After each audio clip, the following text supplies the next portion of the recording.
우리는 살아가면서 크고 작은 목표를 세웁니다. 어떤 이는 직장에서 원하는 자리를 얻고자 하고, 어떤 이는 가정을 지키기 위해, 또 어떤 이는 오랫동안 품어온 꿈을 이루기 위해 수년간 땀을 흘립니다. 그 과정에서 우리는 온 마음을 쏟아붓습니다. 계획을 세우고, 노력하고, 배우고, 포기하지 않으려 애씁니다. 그러나 세상은 언제나 우리의 뜻대로 움직이지 않습니다. 마치 기차가 달리다 갑자기 멈춰선 듯 아무리 발버둥 쳐도 앞으로 나아가지 않는 순간이 있습니다. 연락이 올 줄 알았던 기회가 사라지고, 믿었던 인연이 등을 돌리며, 아끼던 일이 손가락 사이 모래처럼 흘러가 버립니다. 그 순간 마음 한구석에서 이런 속삭임이 시작됩니다. 나는 운이 없는 사람인가? 이 길은 틀린 선택이었나? 혹시 부처님도 나를 돕지 않으시는 건가? 조급함은 마음을 몰아세우고, 원망은 나 자신과 세상을 동시에 향합니다. 왜 나만 이런 시련을 겪는가 하는 억울함이 마음의 평화를 순식간에 앗아갑니다. 옛날 어느 제자가 있었습니다. 그는 장사로 큰 부를 이루고자 했으나 번번이 실패만 거듭했습니다. 한 번은 배를 타고 먼 나라에 물건을 팔러 갔으나 돌아오는 길에 폭풍을 만나 전 재산을 잃고 돌아왔습니다. 그는 부처님 앞에 와서 무릎을 꿇었습니다. 세존이시여, 저는 악행을 한 적이 없습니다. 거짓말하지 않았고 남의 것을 탐하지도 않았습니다. 그런데 왜 이렇게 모든 일이 어긋납니까? 제가 지은 업이 그리 무겁습니까? 부처님은 한참을 그를 바라보셨습니다. 그리고 천천히 입을 여셨습니다. 길이 막혔다고 하여 그 길이 나쁜 길이라 단정하지 말라. 때로 막힌 길은 그대가 가야 할 길이 아님을 알려주는 안내문이니라. 세상에는 때라는 것이 있습니다. 봄에 씨를 뿌린다고 곧장 수확할 수 없듯 우리가 간절히 원한 일도 그 열매를 거두기까지 반드시 기다림의 계절이 있습니다. 그러나 사람의 마음은 그 기다림을 참기 어려워합니다. 지금이라는 시간 속에만 살고자 하기에 앞이 막히면 그것을 실패로 단정 짓습니다. 마치 아직 덜 익은 과일을 따서 쓴맛에 실망하는 것과 같습니다. 부처님은 경전에서 이렇게 말씀하셨습니다. 조급한 자는 길을 잃고 기다릴 줄 아는 자는 이미 도착한 것이니라. 이 말씀은 단지 기다리라는 뜻이 아닙니다. 기다리는 동안 우리가 그 시간 속에서 무엇을 보고 무엇을 내려놓으며 어떤 마음을 익혀가는지가 중요하다는 뜻입니다.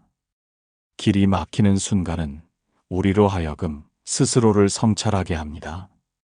원하는 일이 이루어지지 않을 때 우리는 비로소 묻습니다. 이 길은 정말 나에게 필요한 길인가? 내가 집착하고 있는 건 결과인가? 아니면 의미인가? 그 질문 속에서 우리는 자신이 왜 그 일을 시작했는지, 그 과정에서 무엇을 잃고 있는지를 깨닫게 됩니다. 때로 부처님은 결과보다 과정을 더 중히 여기십니다. 결과는 한순간이지만 과정은 우리의 인생 전체를 바꾸기 때문입니다. 어느 노승이 들려준 이야기가 있습니다.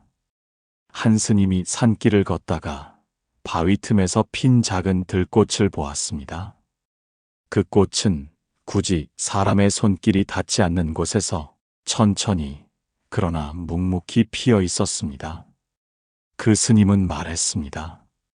이 꽃은 서두르지 않으니 시들지 않고 스스로를 자랑하지 않으니 오래 피어 있구나. 사람도 그러해야 오래도록 향기를 남길 수 있다. 원하는 일이 더디게 이루어질 때 우리는 들꽃처럼 조용히 자리를 지키는 법을 배웁니다. 그 시간이 결코 헛된 시간이 아님을 부처님의 가르침은 우리에게 일깨워 줍니다. 오늘 혹시 당신도 막힌 길 앞에 서 있습니까? 원하는 일의 문이 굳게 닫힌 채 아무리 두드려도 열리지 않는 현실 앞에서 지치고 있는 것은 아닙니까? 부디 이 말씀을 기억하시길 바랍니다. 막힌 길은 끝이 아니라 그대가 가야 할 길을 다시 묻게 하는 부처님의 손길이니라. 지금의 막힘이야말로 당신을 더 좋은 길로 이끄는 안내판일지도 모릅니다. 그리고 그 안내판은 당신이 한 걸음을 멈추고 하늘을 올려다볼 때 비로소 보일 것입니다. 인연이 무르익지 않은 때 사원의 새벽은 고요했습니다. 하늘은 막동이 트기 전에 짙푸른 빛을 품고 있었고 경내에는 은은한 목탁 소리와 스님의 독경이 어우러져 마치 세상 모든 소리가 멈춘 듯 했습니다.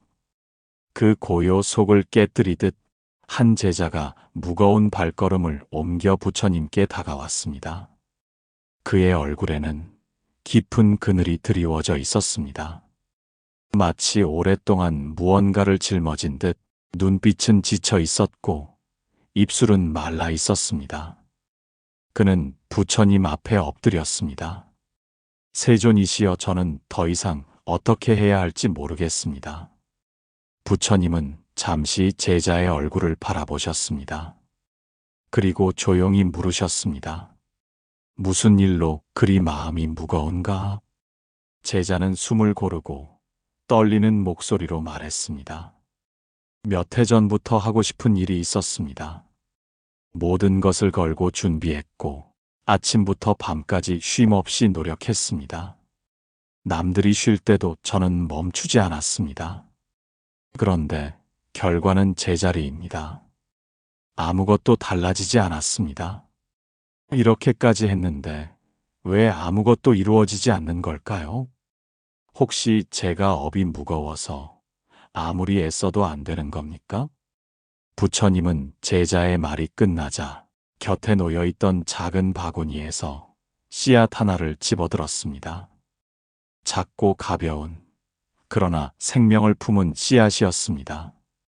부처님은 그것을 제자의 손바닥에 올려놓으셨습니다. 그대여, 이 씨앗을 오늘 땅에 묻으면 내일 바로 열매를 거둘 수 있겠는가? 제자는 고개를 저었습니다. 아니요. 시간이 필요합니다.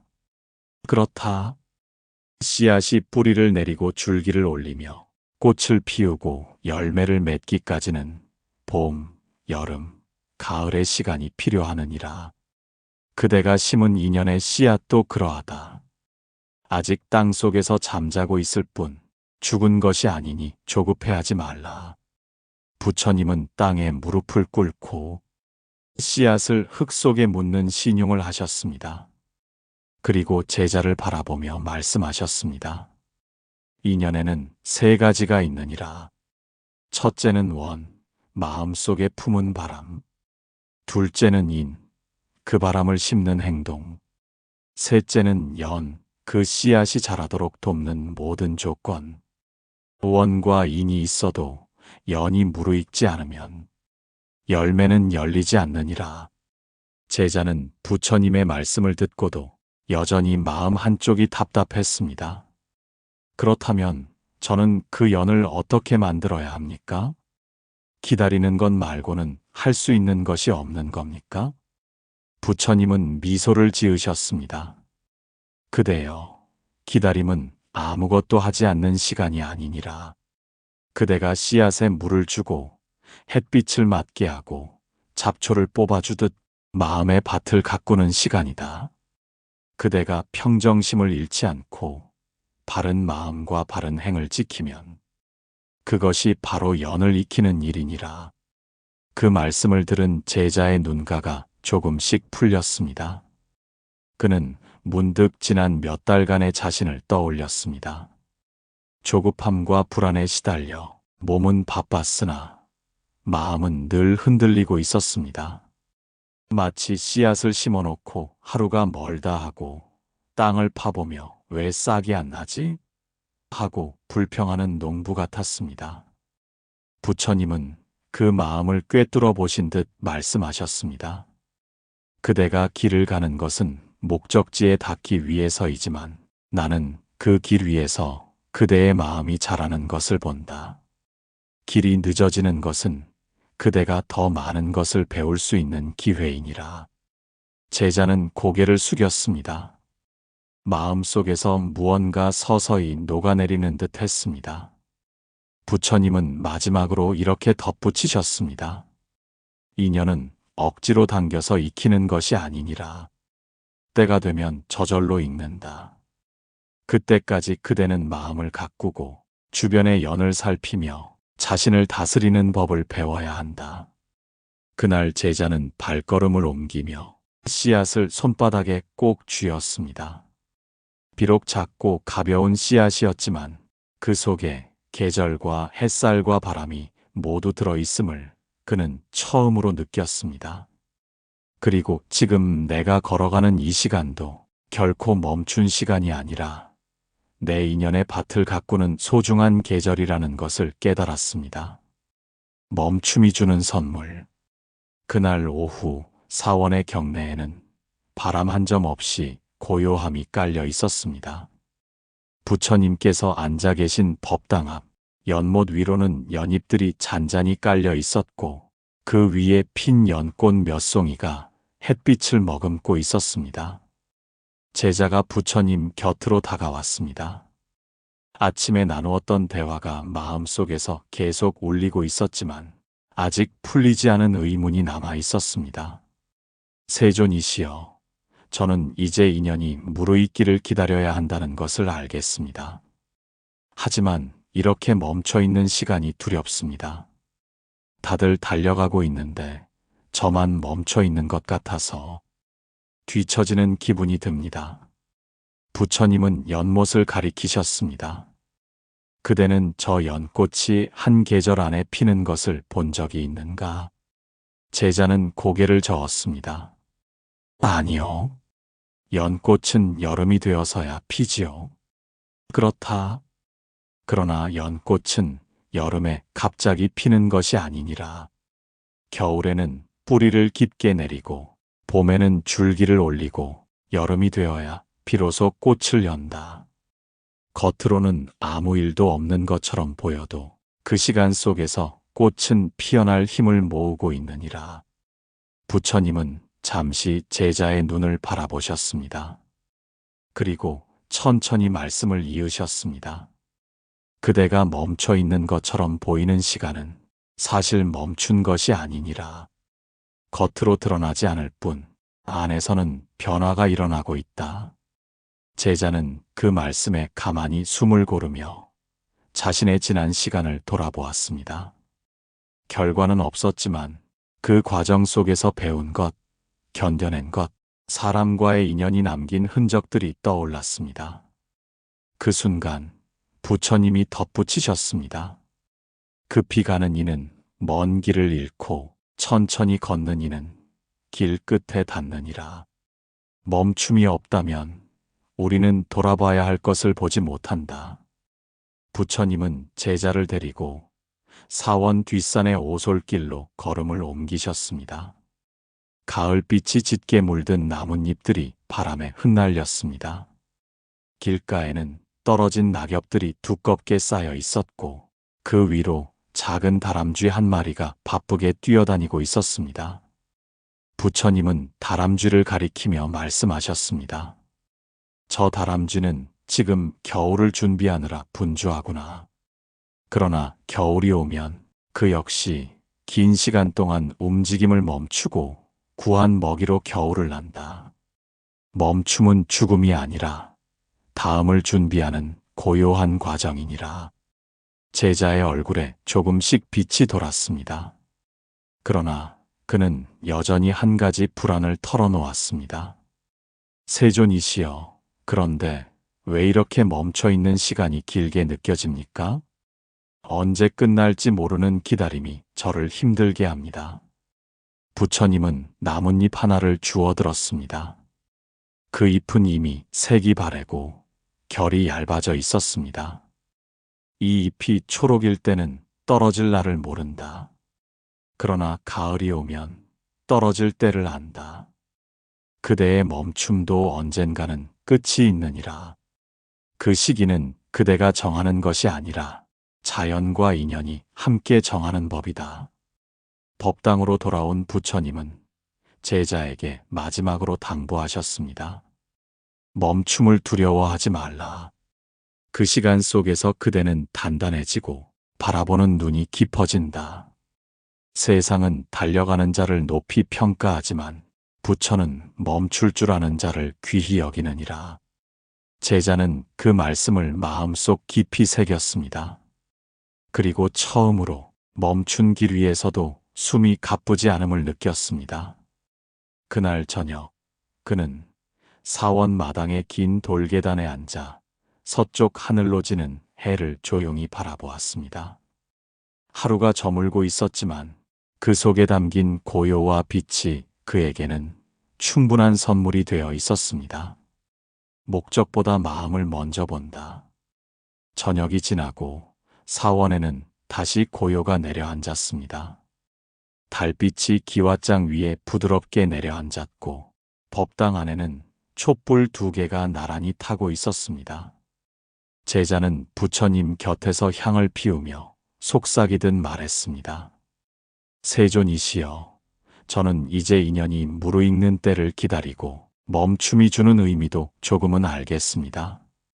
그런데 제 마음 한편에는 여전히 결과를 빨리 보고 싶다는 욕심이 남아 있습니다. 아무리 마음을 다스리려 해도 결국에는 언제쯤 내 소원이 이루어질까 하는 생각이 듭니다. 부처님은 촛불을 가만히 바라보셨습니다. 그리고 말씀하셨습니다. 마음이 어지럽다면 얻는 것도 괴로움이 되고 마음이 평화롭다면 잃는 것도 복이 되느니라. 제자는 그 말을 듣고 고개를 갸웃했습니다. 잃는 것이 어떻게 복이 됩니까? 부처님은 조용히 웃으셨습니다. 그대가 무엇을 얻었는데 그로 인해 마음이 더 불안해진 적이 있지 않은가? 제자는 잠시 생각하다 고개를 끄덕였습니다. 네, 있습니다. 어렵게 원하는 것을 손에 넣었는데 그 뒤로는 그것을 잃을까봐 더 불안했습니다. 그렇다. 마음이 준비되지 않은 채로 얻는 것은 마치 그릇이 비뚤어진 채로 물을 받는 것과 같으니라. 물이 가득 차도 곧 흘러넘치고 결국에는 아무것도 남지 않는다. 그러니 그릇을 먼저 바로 세워야 한다. 그 그릇이 바로 그대의 마음이니라. 부처님은 잠시 침묵하셨다가 법당 한쪽에 놓인 작은 다기를 가져오셨습니다. 그리고 찻잔에 뜨거운 물을 천천히 부으셨습니다.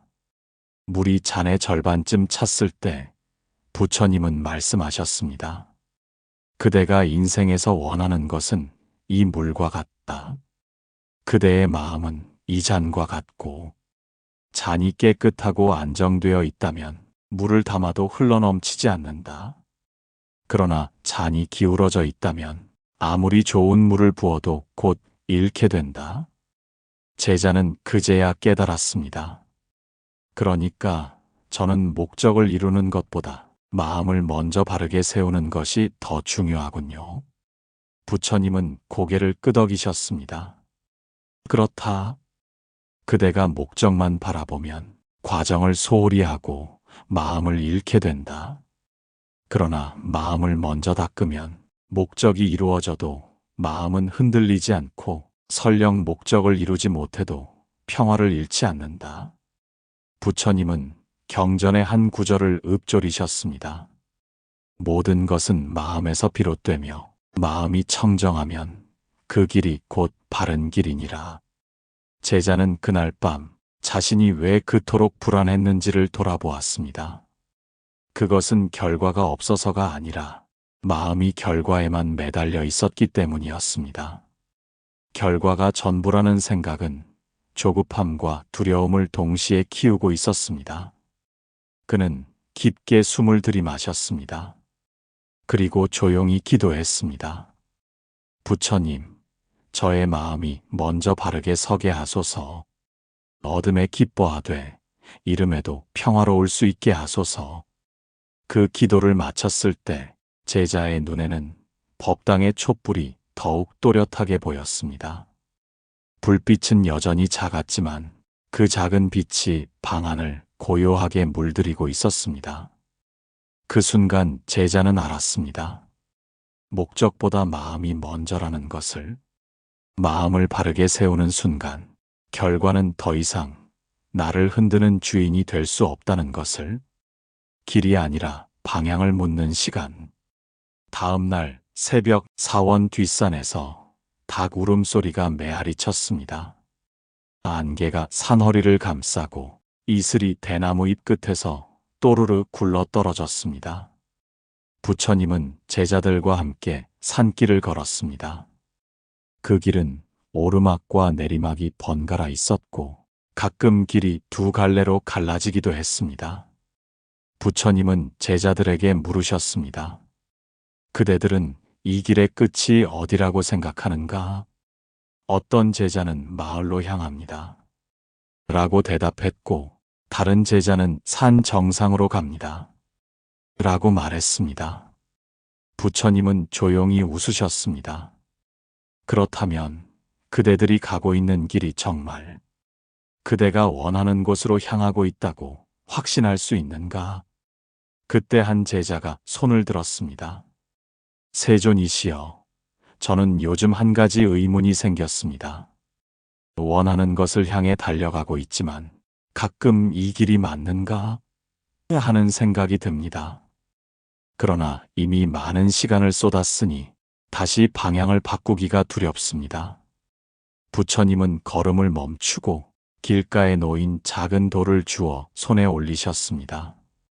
그대여, 이 돌을 들고 서쪽으로 가면 강이 나온다. 그러나 그대가 가야 할 곳이 동쪽 바다라면 서쪽으로 아무리 빠르게 걸어도 결코 도착하지 못하느니라. 제자는 순간 얼굴이 굳어졌습니다. 그동안 그는 속도만 높이는 데 집중했습니다. 방향을 점검하는 일은 한 번도 하지 않았습니다. 부처님은 말씀하셨습니다.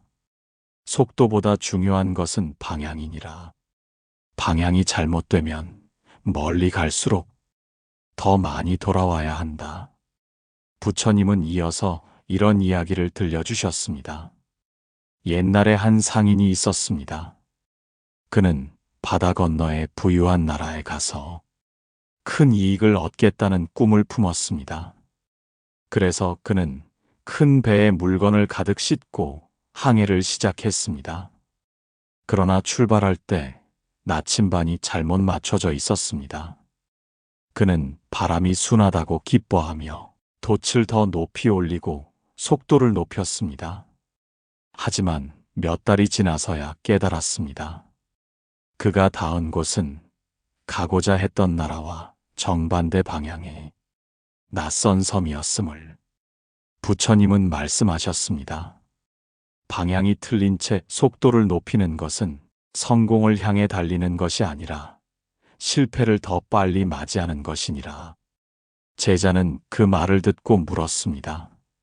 세존이시여, 그렇다면 저는 어떻게 제 방향을 점검해야 합니까? 부처님은 대답하셨습니다. 그대의 마음을 먼저 살펴야 한다.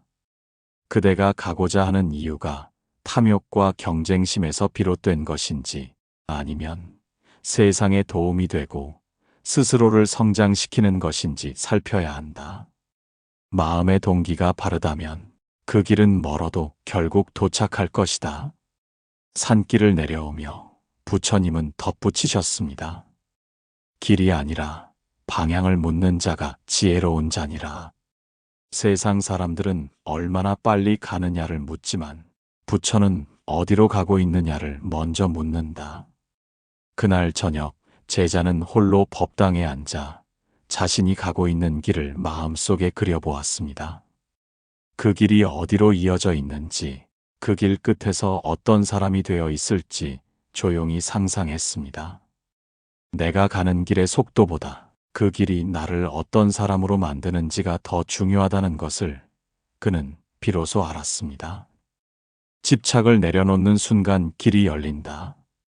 가을이 깊어가던 어느 날, 사원 앞 은행나무 잎이 황금빛으로 물들어 바람결에 한 장, 두 장씩 떨어지고 있었습니다. 마당에는 낙엽이 쌓여 부드러운 길을 만들었고 그 위를 밟을 때마다 바스락거리는 소리가 났습니다. 제자는 빗자루를 들고 낙엽을 쓸고 있었습니다.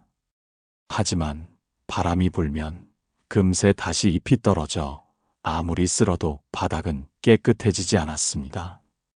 그 모습을 지켜보던 부처님이 다가오셨습니다. 그대여, 오늘은 참 부지런하구나. 제자는 땀을 닦으며 웃었습니다. 네, 그런데 아무리 쓸어도 끝이 없습니다. 쓸고 나면 또 떨어지고 떨어진 걸 다 치우기도 전에 또 바람이 붑니다. 부처님은 고개를 끄덕이며 말씀하셨습니다. 마음의 집착도 이와 같으니라. 아무리 치우려 해도 놓아버리지 않으면 새로운 집착이 계속 생긴다. 제자는 빗자루를 멈추고 물었습니다. 세존이시여, 저는 원하는 것을 포기할 수 없습니다. 그것이 있어야 제 삶이 완전해질 것 같습니다. 그런데 부처님께서는 집착을 버리라고 하십니다. 그럼 저는 아무것도 이루지 못하지 않겠습니까? 부처님은 제자의 손에 작은 돌멩이를 하나 쥐어주셨습니다. 그리고 말씀하셨습니다. 이 돌을 손에 꼭 쥐어보아라. 제자가 손을 힘껏 쥐자 손바닥에 힘이 들어가고 손가락이 경직되었습니다. 이제 그 손으로 다른 것을 잡아보아라. 제자는 시도했지만 돌을 놓지 않으니 다른 것은 쥘 수 없었습니다. 부처님은 조용히 말씀하셨습니다. 그대가 움켜쥔 것이 클수록 다른 것을 받을 수 없느니라. 때로 내려놓아야 새로운 인연과 기회가 들어오느니라. 부처님은 이어서 옛 이야기를 들려주셨습니다. 옛날 한 나그네가 숲속에서 길을 잃었습니다. 그는 목이 말라 시냇물을 찾았지만 한 손에는 무겁고 값진 금덩이를 쥐고 있었습니다. 시냇물에 손을 담그려 해도 금덩이가 있어 물을 뜰 수 없었습니다. 그러나 그는 금을 놓을 수 없었고 결국 목마름을 견디지 못해 쓰러지고 말았습니다. 그대가 쥐고 있는 집착이 금처럼 보일 수 있다. 그러나 때로 그것이 그대를 죽음에 이르게 하는 짐이 될 수도 있다. 제자는 한동안 아무 말도 하지 못했습니다. 그는 지난 세월 동안 목표라는 이름의 금덩이를 놓지 않으려 애쓰고 있었습니다. 그것이 사라지면 자신이 아무것도 아닌 존재가 될까 두려웠습니다. 부처님은 그 마음을 읽으신 듯 말씀하셨습니다. 내려놓는다는 것은 버린다는 뜻이 아니니라. 집착을 놓으면 그대는 그것을 자유롭게 바라볼 수 있게 된다. 그때 비로소 그것이 그대에게 정말 필요한 것인지 알게 된다. 그날 저녁 제자는 일부러 빗자루를 내려놓았습니다. 마당에는 여전히 낙엽이 떨어지고 있었지만 그는 그 모습을 그저 바라보았습니다. 낙엽은 바람에 날리고 다시 쌓이고 또다시 흩어졌습니다. 세상은 내가 쥔 것만으로 완성되는 것이 아니라 내가 놓아준 것 속에서도 완성됩니다. 관점 전환의 기도. 초겨울의 기운이 사원에 스며들었습니다. 아침 공기는 한층 차가워졌고 나무들은 대부분 잎을 떨구어 앙상한 가지만 남아 있었습니다. 하늘은 맑았으나 바람은 차가웠고 그 바람이 스치는 소리는 고요한 사원의 울림처럼 번졌습니다. 제자는 법당 앞에 앉아 있었습니다. 눈을 감고 있었지만 마음속은 여전히 수많은 생각으로 요동치고 있었습니다. 그동안 부처님께 배운 말씀들이 마음속에 울렸지만 막상 현실로 돌아오면 다시 불안히 고개를 들었습니다. 그때 부처님이 다가와 조용히 물으셨습니다. 그대여, 무슨 생각을 하고 있는가? 제자는 숨을 고르며 대답했습니다. 세존이시여, 저는 여전히 마음이 흔들립니다. 기다림과 멈춤, 방향과 내려놓음을 배웠지만 막상 제 앞의 상황은 변하지 않았습니다. 그래서 어떻게 마음을 지켜야 할지 잘 모르겠습니다. 부처님은 잠시 눈을 감으셨다가 법당 안으로 제자를 이끄셨습니다.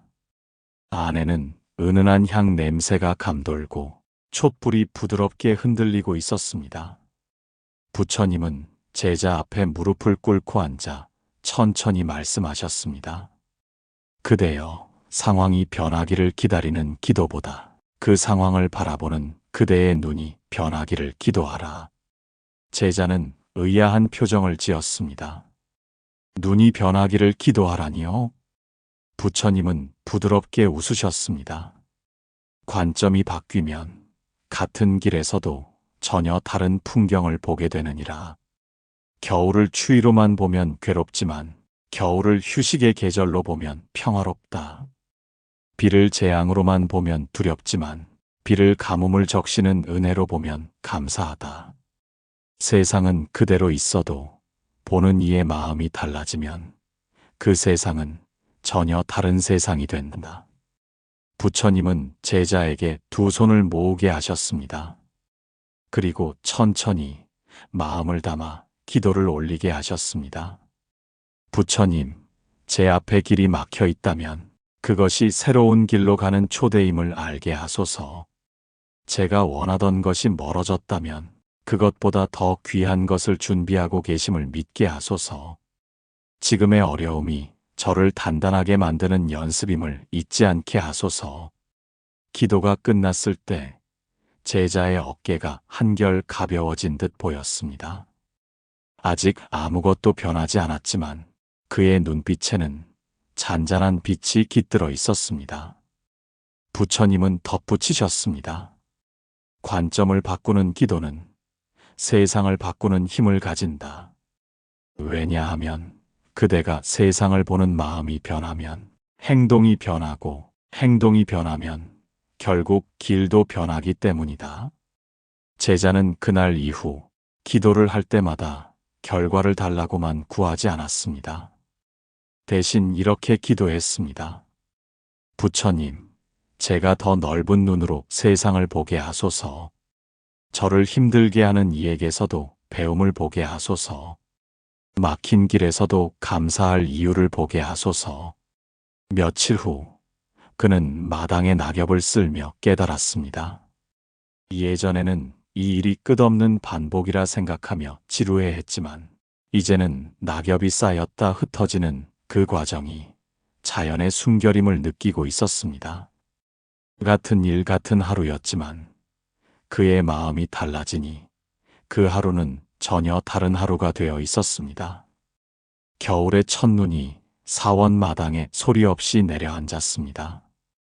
흰 눈은 지붕 위, 나무 위, 그리고 돌계단 위를 덮으며 세상의 모든 소음을 삼키는 듯 했습니다. 바람도 잠시 숨을 고른 듯 사원은 한층 더 고요해졌습니다. 제자는 법당 앞 툇마루에 앉아 눈 내리는 풍경을 바라보고 있었습니다. 그 옆에는 부처님이 계셨습니다. 한참 동안 아무 말도 없이 두 사람은 그저 눈이 쌓이는 모습을 지켜보았습니다. 부처님이 천천히 말씀하셨습니다. 그대여, 길이 막히면 어디에 서 있어야 하는지 아는가? 제자는 잠시 생각하다 대답했습니다. 아마도 그 자리에서 멈추어 서야 하지 않을까요? 부처님은 고개를 끄덕이셨습니다. 그렇다. 그러나 멈춘 자리는 단지 기다림의 자리가 아니라 배움의 자리이기도 하다. 그대가 눈을 뜨고 바라본다면 막힌 길 속에도 부처의 가르침이 숨어 있느니라. 부처님은 손가락으로 툇마루 난간 위에 내려앉은 눈을 가리키셨습니다. 이 눈을 보아라. 차갑지만 세상을 환하게 밝히고 모든 것을 고르게 덮는다. 막힌 길도 이와 같다. 그대에게 차갑게 느껴질 수 있으나 그 속에서는 모든 것이 새롭게 정리되고 다음 계절을 준비하는 힘이 길러진다. 부처님은 이어 말씀하셨습니다. 막힌 길은 끝이 아니라 새로운 길로 가는 안내문이니라. 길이 열려 있으면 누구나 달려간다. 그러나 막힌 길 앞에 멈추어 설 수 있는 자만이 다른 길을 발견한다. 제자는 조용히 눈을 감았습니다. 지난 시간 동안 자신이 겪었던 조급함, 불안, 집착이 마치 눈 속에 묻히듯 멀어져 갔습니다. 그는 깨달았습니다. 막힌 길이 있었기에 자신은 기다림을 배웠고 멈춤 속에서 평화를 배웠으며 방향을 점검하는 눈과 집착을 내려놓는 용기를 얻게 되었음을. 부처님은 마지막으로 이렇게 말씀하셨습니다. 고요는 밖에서 오는 것이 아니니라.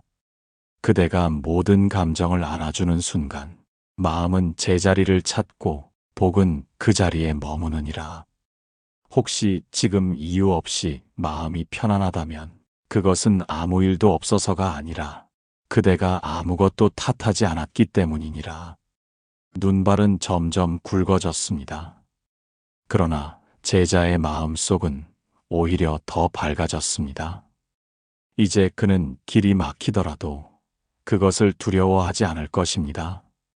왜냐하면 그 막힘이 자신을 더 깊은 길로 이끄는 부처님의 안내문이라는 것을 알게 되었기 때문입니다. 그는 조용히 두 손을 모아 기도했습니다.